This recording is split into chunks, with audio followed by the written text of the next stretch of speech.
പാലക്കാട് ജില്ലയിലെ ക്ഷേത്രോത്സവങ്ങളോടനുബന്ധിച്ച് നടത്തുന്ന ഒരു കലാരൂപമാണ് തോൽപ്പാവക്കൂത്ത്.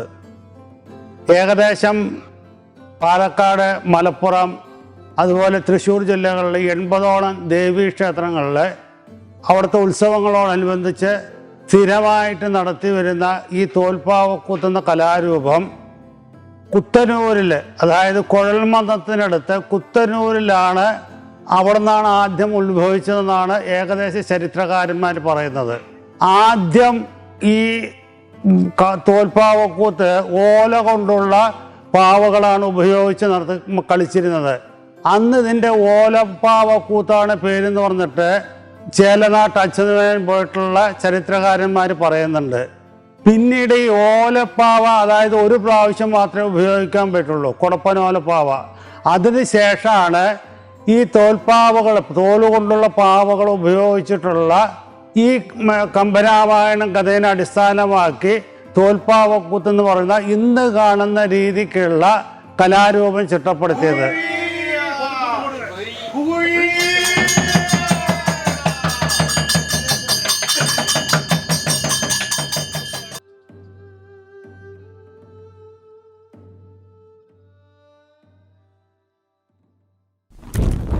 ഈ പാവനിർമ്മാണം എന്ന് പറഞ്ഞാൽ ആദ്യം ഈ കാളത്തോലാണെങ്കിൽ അത് നമ്മൾ തന്നെ വാങ്ങി ട്രീറ്റ് ചെയ്യുകയാണെങ്കിൽ ആദ്യം ആ കാളത്തോല ഉപ്പിടാതെ ഉണക്കണം.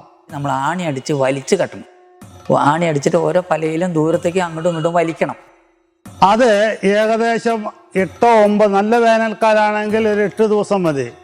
8 ദിവസം കഴിഞ്ഞാൽ അത് ഫ്ലാറ്റായിട്ട് കിട്ടും. പിന്നെ അതിൻ്റെ മുടി ഇതെല്ലാം അതിൻ്റെ ഉള്ളിലത്തെ ഇതൊക്കെ കളഞ്ഞതിന് ശേഷം ഉണക്കി എടുത്തിട്ട് നമുക്ക് ആവശ്യമുള്ള രൂപം വരച്ചിട്ട് അതിൽ അതിൻ്റെ രൂപങ്ങൾ, മാല, കൈ, വളകളൊക്കെ കൊത്തി ഉണ്ടാക്കുകയാണ്. ആട ആഭരണങ്ങളൊക്കെ കൊത്താണ്. നല്ല മൂർച്ചയുള്ള ഉളിയോ അല്ലെങ്കിൽ മുമ്പൊക്കെ കുപ്പിച്ചില്ല് വെച്ചായിരുന്നു. ഇപ്പം അതിന് എന്ത് ചെയ്യുന്നറിയോ, ഇപ്പം നമ്മൾ അത് ഗ്രൈൻഡ് ചെയ്ത് കളയാനുള്ള ചെറിയ മെഷീൻ ഉപയോഗിക്കുന്നുണ്ട്.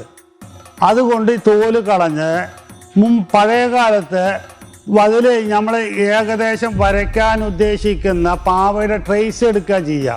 ട്രേസിങ് പേപ്പർ എടുത്ത് ട്രേസ് എടുത്തിട്ട് അതിൻ്റെ ഔട്ട്ലൈൻ ഇതിൽ വരച്ചു കൊടുക്കും. പെൻസിലോ വേറെ എന്തെങ്കിലും പെൻസിലിൽ തന്നെ അധികം വരയ്ക്കുക. എന്നിട്ട് അത് കൊത്തിയെടുത്തിട്ട് പിന്നെ അതിൽ മാർക്കിങ് ആണ്. ഓരോ ഹോളിനും ഡിസൈൻ ഉണ്ട്, അതായത് ഓരോ ഉള്ളിക്ക് ഷേപ്പ് ഉണ്ട്.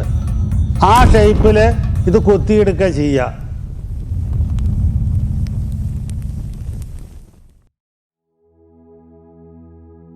ഈ പുതിയ കുട്ടികളെ പഠിപ്പിക്കുക എന്ന് പറഞ്ഞാൽ തോൽപ്പാവക്കൂത്തിൻ്റെ പ്രിഫേസ് ഉണ്ട്, അതായത് പട്ടരഭാവ എന്ന് പറയും. അത് ഈ എല്ലാ ദിവസവും അതാണ് ആദ്യം കുട്ടികൾക്ക് അത് എഴുതി കൊടുക്കുക ചെയ്യണത്. ഈ പട്ടരഭാവ എഴുതി കൊടുത്ത് അതിൻ്റെ രീതികളൊക്കെ സ്ഥിരം പറഞ്ഞു കൊടുക്കണം. ഒരു ദിവസം കൊണ്ടാവില്ല, ചിലപ്പോൾ 2-3 മാസം കഴിഞ്ഞാലേ അത് പഠിക്കുള്ളൂ.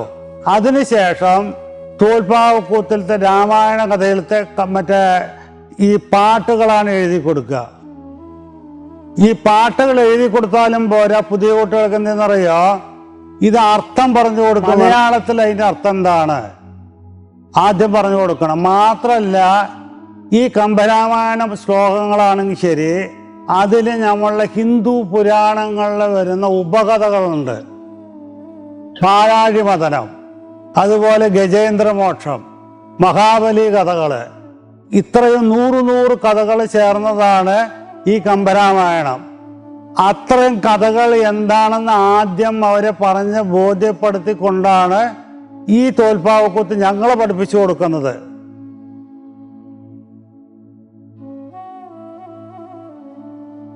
അഗ്രജാബാലികേളായി അടിവണങ്കെല്ലയോട്ടി ഉക്രമത്തുടനെ എന്തൻ ഉറുമയോടിരണ്ടും പറ്റി തക്രമായി കൊള്ളുമുല്ലേ സമൻ പുറത്തനപ്പവന്റെ സുക്കരീവൻ വന്നേൻ വെമ്പോൾ തുഴങ്കിട വന്നിടാതെ ഹുയി.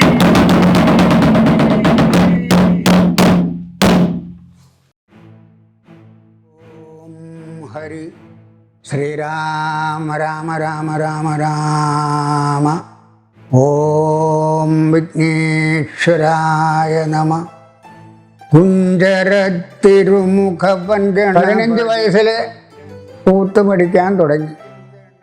ഇപ്പം എനിക്ക് 87 വയസ്സായി.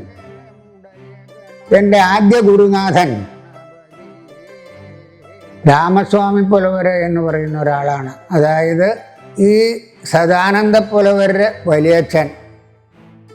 അണ്ണാമല പുലവർ എന്ന് പറയും സദാനന്ദ പുലവരുടെ അച്ഛനെ. അയാളുടെ ജ്യേഷ്ഠൻ രാമസ്വാമി പുലവർ എന്നാണ് അയാൾക്ക് പേരുണ്ടായിരുന്നത്. അയാളുടെ അടുത്ത് നിന്നാണ് ആദ്യം കൂത്ത് പഠിക്കാൻ തുടങ്ങിയത്.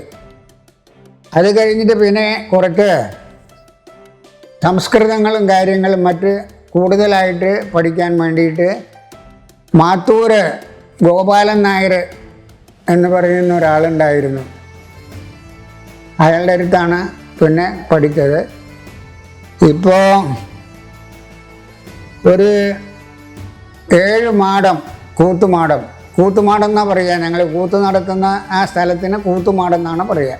കൂത്ത് അവിടെ ഭഗവതരെ മുമ്പിലുള്ള കൂത്തുമാടങ്ങളിൽ ആണ് കൂത്ത് ചെല്ലുന്നത്. പട്ടാഭിഷേകം വരെയാണ്, അവതാരം മുതൽക്ക് പട്ടാഭിഷേകം വരെയുള്ളതായ കഥയാണ് കൂത്തുകഥ. കൂത്തിൻ്റെ തോൽപ്പാവ കൂത്തിലെ കഥ. അത് ശ്ലോകങ്ങളുണ്ട് അതിൽ. ഓരോ കമ്പരി കവിയാണ്. 4 അടി ശ്ലോകങ്ങളാണ് തമിഴ് പതില്. ഒരു നില്ലടാ ചെറുതു നില്ലടാ ഉനനിന്തു വന്ദനനുനക്കുനാൻ